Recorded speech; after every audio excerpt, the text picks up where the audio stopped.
తెలంగాణలో మృగశిర కార్తె ప్రారంభం వాతావరణ మార్పులతో రైతు పొలాల వైపు మళ్ళింది. గత కొన్ని రోజులుగా వర్షాలు పడుతుండడంతో భూమిలో తేమ ఏర్పడింది.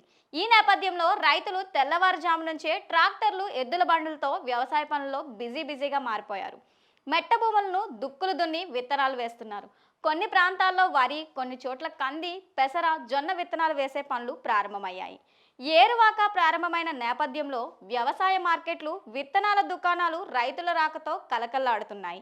పంటల సాగుకు అవసరమైన విత్తనాలు, ఎరువులు, దుర్వినియోగ నివారణ మందుల కోసం రైతులు పెద్ద సంఖ్యలో మార్కెట్లను సందర్శిస్తున్నారు. దీంతో వ్యవసాయ ఉత్పత్తి సరఫరా కేంద్రాలు, సీడ్ షాపులు రద్దీగా మారాయి.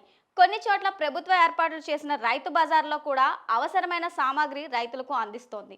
ఏరువాక సమయంలో నకిలీ విత్తనాల మోసం జరగకుండా చూడటానికి ప్రభుత్వం ప్రత్యేక జాగ్రత్తలు తీసుకుంటోంది.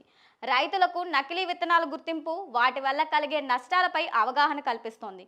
వ్యవసాయ శాఖ అధికారులను గ్రామ స్థాయిలో సమావేశాలు నిర్వహించి నేరుగా రైతులతో మాట్లాడుతున్నారు.